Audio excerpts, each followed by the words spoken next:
ನಮಸ್ಕಾರ ಸ್ನೇಹಿತರೆ, ಎಲ್ಲರಿಗೂ ವಾಣಿ ಕುಸುಮಕರ್ ಯೂಟ್ಯೂಬ್ ಚಾನಲ್ಗೆ ಸ್ವಾಗತ. ಫೈಬರ್ ಮತ್ತು ವಿಟಮಿನ್ಗಳಿಂದ ಸಮೃದ್ಧವಾಗಿರುವ ಬೇಬಿ ಕಾರ್ನಲ್ಲಿ ಇವತ್ತೊಂದು ಕುರ್ಮ ಮಾಡೋದು ಹೇಗೆ ಅನ್ನೋದನ್ನು ನಾನು ಇವತ್ತು ನಿಮಗೆ ತಿಳಿಸ್ಕೊಡ್ತಾ ಇದ್ದೀನಿ. ಬನ್ನಿ, ಮೊದಲನೇದಾಗಿ ನಾನಿವಾಗ ಗ್ಯಾಸ್ ಸ್ಟವನ್ನು ಆನ್ ಮಾಡಿ ಒಂದು ಪಾತ್ರೆಯನ್ನು ಇಡ್ತಾ ಇದ್ದೀನಿ.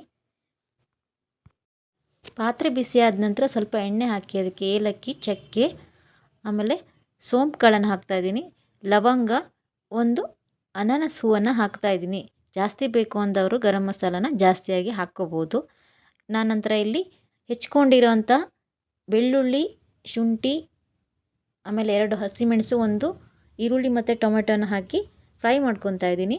ಇದು ಸ್ವಲ್ಪ ಫ್ರೈ ಆದ ನಂತರ ನಾನು ಅರಿಶಿನ ಪುಡಿಯನ್ನು ಸೇರಿಸಿ ಆನಂತರ ಕೊತ್ತಂಬರಿ ಸೊಪ್ಪನ್ನು ಹಾಕಿ ಫ್ರೈ ಮಾಡ್ಕೊತಾ ಇದ್ದೀನಿ. ನಂತರದಲ್ಲಿ ಹುರ್ಗಡ್ಲೆಯನ್ನು ಹಾಕಬೇಕು. ಜಾಸ್ತಿ ಹಾಕೋದು ಬೇಡ, ಸ್ವಲ್ಪ ಹಾಕಿದರೆ ಸಾಕು. ಆನಂತರ ಇದು ಸಾಫ್ಟಾಗಿ ತಣ್ಣಗಾದ ನಂತರ ನಾವು ಮಿಕ್ಸಿ ಜಾರ್ಗೆ ಹಾಕಿ ನೀಟಾಗಿ ಪೇಸ್ಟ್ ಮಾಡ್ಕೋಬೇಕಾಗತ್ತೆ. ಈ ಥರ ಪೇಸ್ಟ್ ಮಾಡಿಕೊಂಡ್ರೆ ಸಾಕು.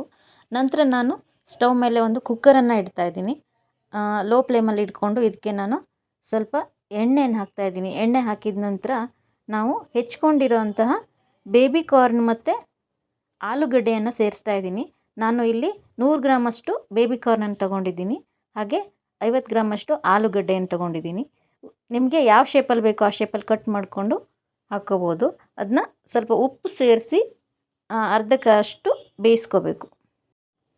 ನಂತರ ಅದನ್ನ ಒಂದು ಪ್ಲೇಟಿಗೆ ಹಾಕಿ ಅದೇ ಕುಕ್ಕರ್ಗೆ ನಾವು ಸ್ವಲ್ಪ ಎಣ್ಣೆಯನ್ನು ಹಾಕಿ, ಎಣ್ಣೆ ಬಿಸಿ ಆದ ನಂತರ ಕರಿಬೇವಿನ ಸೊಪ್ಪು ಮತ್ತು ಜೀರಿಗೆಯನ್ನು ಹಾಕ್ತಾಯಿದ್ದೀನಿ. ಅದು ಫ್ರೈ ಆದ ನಂತರ ನಾವು ರುಬ್ಕೊಂಡಿರೋ ಮಸಾಲ ಏನಿದೆ ಅದನ್ನು ಇದಕ್ಕೆ ಸ್ವಲ್ಪ ನೀರು ಸೇರಿಸಿ ಹಾಕಿ ನೀಟಾಗಿ ಸೌಟ್ ಹಾಕಬೇಕು.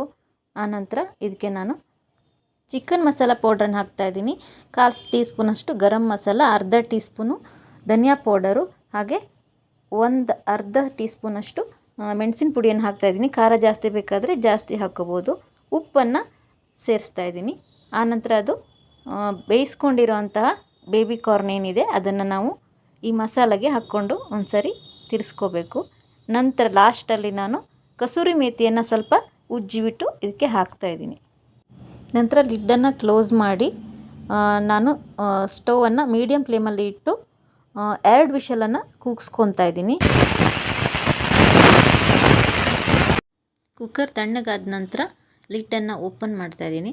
ನೋಡಿ, ಇದು ಚೆನ್ನಾಗಿ ಬೆಂದಿದೆ. ನೀಟಾಗಿ ಈ ಥರ ಒಂದು ಸರಿ ತೊಳೆಸ್ಬೇಕು.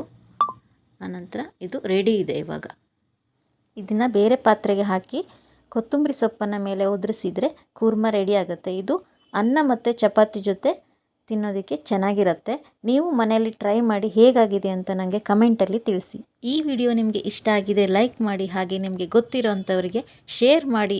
ಸಬ್ಸ್ಕ್ರೈಬ್ ಆಗಿಲ್ಲ ಅಂದರೆ ಈಗಲೇ ಸಬ್ಸ್ಕ್ರೈಬ್ ಆಗಿ. ಮತ್ತೊಂದು ರೆಸಿಪಿಯೊಂದಿಗೆ ಮತ್ತೆ ಬರ್ತೀರಿ. ಅಲ್ಲಿವರೆಗೂ ನೋಡ್ತಾ ಇರಿ ವಾಣಿ ಕುಸುಮಕರ್ ಯೂಟ್ಯೂಬ್ ಚಾನಲ್.